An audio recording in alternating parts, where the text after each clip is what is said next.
말씀은 마태복음 21장입니다. 마태복음 21장 1절부터 7절까지의 말씀을 같이 읽겠습니다. 신약성경 34페이지에 마태복음 21장 1절부터 7절까지의 말씀인데요. 교독해서 읽어서 읽겠습니다. 그들이 예루살렘에 가까이 가서 감람산 벳박에 이르렀을 때 예수께서 두 제자를 보내시며 이르시되 우리 안에 다리와 나귀새끼가 함께 있는 것을 보이니 풀어 내게로 흘러라. 만일 누가 무슨 말을 하거든 주가 쓰시겠다 그리하면 즉시 보내리라 하시니 이는 선지자를 통하여 하신 말씀을 준비하시니라. 이랬을 때 시온 딸에게 이르기를 내 왕이 내게 임하나니 그는 겸손하여 나귀 곧 멍에 매는 짐승의 새끼를 갖도다 하라 하였느니라. 제자들이 가서 예수께서 말하신 대로 같이 읽겠습니다. 나귀와 나귀새끼를 끌고 와서 자기들 겉옷을 그 위에 펴주니 예수께서 그 위에 드시니. 할렐루야. 한 주도 말씀이 내 삶에 있다 하실 줄 믿습니다. 마태복음 21장은 이제 예수님께서 공생애를 거의 다 마무리하시고 예루살렘으로 입성하시는 그런 장면이죠. 그 중에서도 우리가 지난주에 살폈던 1절이 강조하고 있던 장소가 있었습니다. 예루살렘으로 향해 나아가시는데 예루살렘 초입에서 예수님께서 어디에 머무셨습니까? 제자들을 보내시면서 나귀새끼를 풀어오라고 이렇게 명하시고 기다리셔야 되잖아요. 나귀새끼를 데리고 올 때까지 기다리시고 머무셔야 됐던 장소가 어디였습니까? 1절 말씀에 감람산이었죠. 감람산이라는 장소였고 또 그 정확한 그 중에서 감람산 언저리에 벳박이라는 동네였다라는 것들을 한번 생각해 봤었는데, 여러분 이제 십자가를 향해 나아가신 예수님께서 고난을 당하시는, 죽임을 당하시는 그 자리를 나아가시는데 그 모든 과정 속에서 예수님이 나타내 보이시는 자기 계시가 무엇이었습니까? 예수님 누구셨습니까? 감람산에서 벳박에서 자신을 드러내신 예수님의 그 신분이 정체가 무엇이었습니까? 메시아였죠. 구원자로 오신 하나님의 구원자 메시아이심을 예수님께서 드러내고 계시는 장면이었습니다. 그러니까 그저 감람산이 예루살렘 근처에 있었기 때문만 아니라 그곳이 가지고 있는 메시지, 거기에서 승천하시고 그곳에서 다시 오시는 재림하시는 예수님의 그 모든 약속들을 통하여서 메시아로 구원자로 오시는 예수님이시고, 벳박에 감람산에 감람나무가 많은 동네였음에도 불구하고 작은 무화과 나무들의 마을, 작은 무화과 나무들의 장소라는 벳박에 머무시면서 구약에 약속되어 있는 메시아를 향한 그 모든 내용들을 성취해 나아가시고 그 일들을 이루시는 예수님이심을 1절 말씀을 이렇게 보여주고 있었죠. 여러분, 당시 제자들은 이런 사건들을, 이런 메시지들을 다 이해하지 못했을 것입니다. 왜 감람산에서 보내시는지, 왜 벳박에서 예수 머무시는지 이런 의미들을 다 이해하지 못했을 텐데, 아마 시간이 지나서 조금 잠시 시간이 지나서 성령이 오시고 지났던 모든 그 예수님과의 함께했던 시간들을 떠올려 보면서 되새겨보면서 이런 것들이 깨달아졌었겠죠.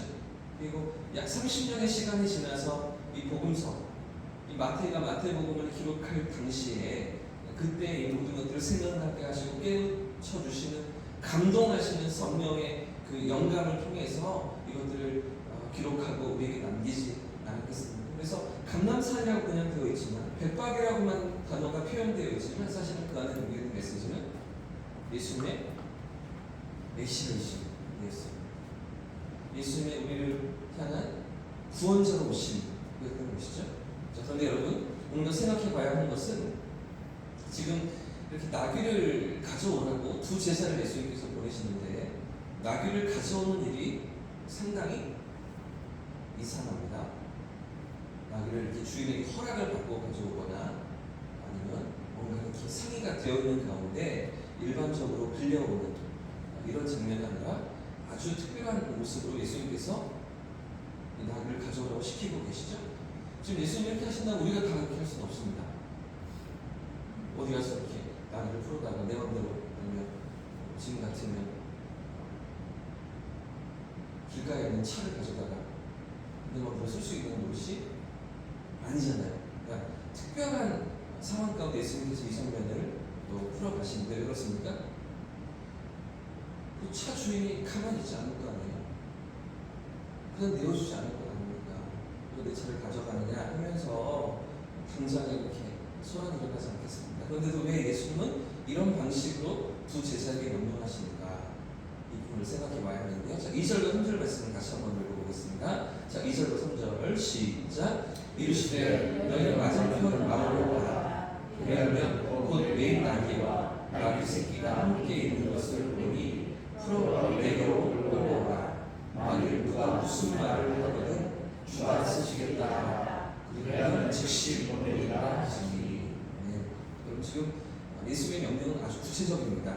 나귀가 어디에 있는지, 또 그 나귀를 끌고 올 때에 누가 무슨 말을 하면 뭐라고 대답을 해야 되는지까지 하나하나 상세히 알려주시면서 두 제자를 보내시는데, 그래서 오늘 본문에는 마태복음 21장에 조금 생략되어 있지만 똑같은 사건을 기록한 마가복음 11장을 보면 나귀 있던 곳에 서 있던 사람들이 있었어요.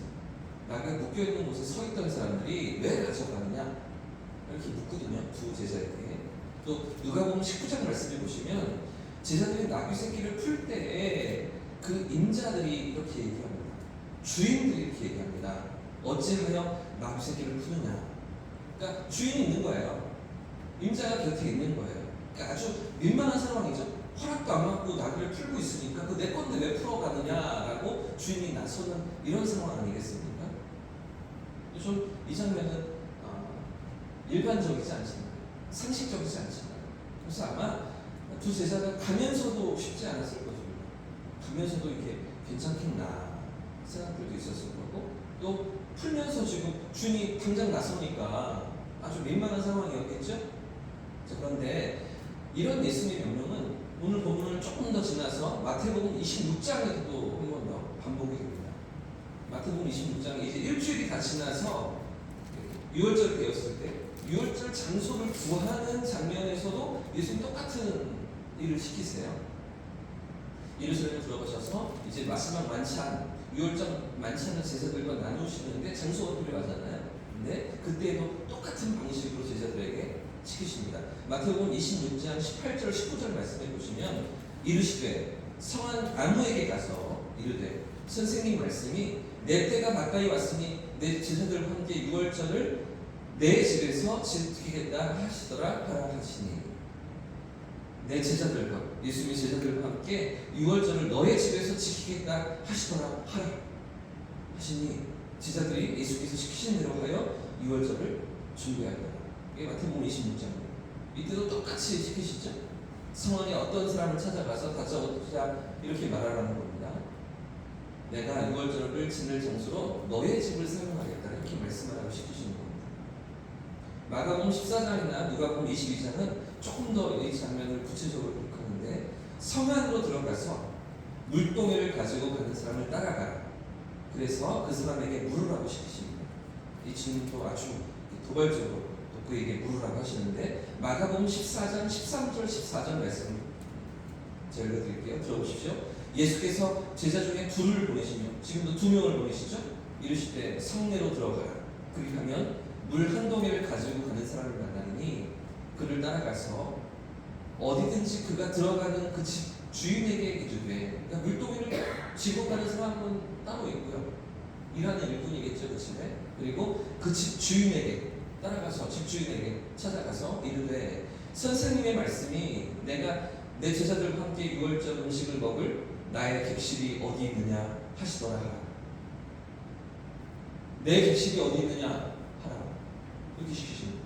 언제 예약해 놓았습니까? 언제 약속이 되어 있습니까? 어째서 이렇게 무례해 보이는 일을 지금 21장에서도 26장에서 시키시는 것입니다. 그런데 여러분 지금 이 상황에서 조금 더 중요한 것은 예수님이 그렇게 시키시니까 가야겠죠. 두 제자는 뭐 누가 지금 지목이 됐든지 21장에서 26장에 또 2명 누구를 시키시든지 가야겠죠. 마지못해 나아가야겠죠. 그런데 그렇게 시키시는 대로 가서 보니까 반응이 어떻습니까? 자, 6절과 7절 오늘 말씀 6절과 7절도 같이 읽어보겠습니다. 시작. 제자들이 가서 예수께서 명하신 대로 하여 나귀와 나귀 새끼를 끌고 와서 자기들의 겉옷을 그 위에 얹음에 예수께서 그에게 쓰시니. 지금 여러분 제자들이 경험하고 있는 신기한 상황이 무엇입니까? 얼마든지 지금 가로막힐만 한데 주인이 뜯어 말릴만 한데 못하게 지금 반대할만 한데 그런데 내어주는 거죠. 가져가라 이렇게 하면서 나귀 새끼를 풀어가도록 허락해 주는 건 그러니까 상당히 투박하게 내가 제자들과 함께 머물 나의 객실이 어디 있느냐 이렇게 아주 공격적으로 묻고 있는데도 근데 그 집주인이 방을 내어주는 건 아니겠습니까? 여러분 오늘 말씀이 우리에게 주고 있는 메시지가 무엇일까요? 우리에게 무엇을 말하고 있습니까? 예수님이 누구이신가 하는 겁니다.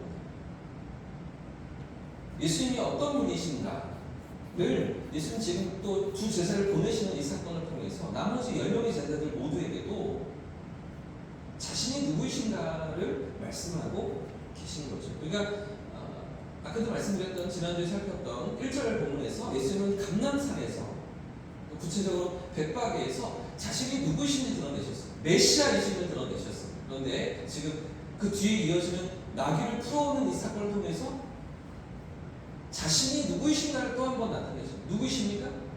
예수님은 주인이십니다. 예수님은 나귀와 나귀 새끼의 진짜 주인이십니다. 예수님은 유월절 머물 장소의 진정한 주인이신 거예요. 임자가 있죠. 왜 풀어갔냐 묻는 사람들이 있습니다. 그러나 진짜 주인이 누구세요? 그 집주인이 있죠. 유월절 나누는 그 마지막 만찬에 그 집을 소유한 주인이 있죠. 그러나 진짜 주인이 누구세요? 온 우주의 주인이 누구세요? 모든 인생들의 주인이 누구세요? 이 세상의 창조주가 누구세요? 예수님은 지금 자신이 누구이신가를 드러내고 계십니다. 구원자로 오실 뿐 아니라 주인이심을 당신이 주권자이심을 나타내시는 장면이신 거죠. 여러분 오늘 본문이 우리에게 던지고 있는 질문이 이것입니다. 오늘 우리에게 있는 것들의 진짜 주인이 누구이십니까? 내가 가진 것들, 내가 소유한 것들, 내가 누리고 있는 것들, 내 것이라고 생각하는 모든 것의 진정한 주인이 누구십니까? 예수님이시죠. 하나님이시잖아요. 내 생명도 그분이 주신 것인데 내게 있는 것들도 다 그분 거죠. 그분이 주셔서 누리고 있는 거죠. 오늘 하루 숨을 쉬는 것도 내 생명과 호흡이 연장되고 있는 것 그분이 눈을 뜨게 하시니 이 아침에도 우리가 깨어있고 살아가게 하시니 호흡이 연장되어서 오늘도 하루를 살고 있는 건 아니겠습니까? 오라 하시면 당장 부르시면 돌아갈 인생이잖아요. 내 삶의 진짜 주인이 누구이신가? 내 인생의 진짜 주인이 누구이신가? 예수님 말씀하고 계십니다. 이 세상 많은 것들이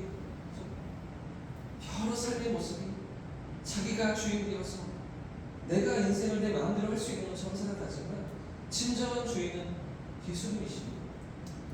예수님의 끝통치와 다스리심과 인도하심 앞에 있음을 예수님 말씀하고 계시죠.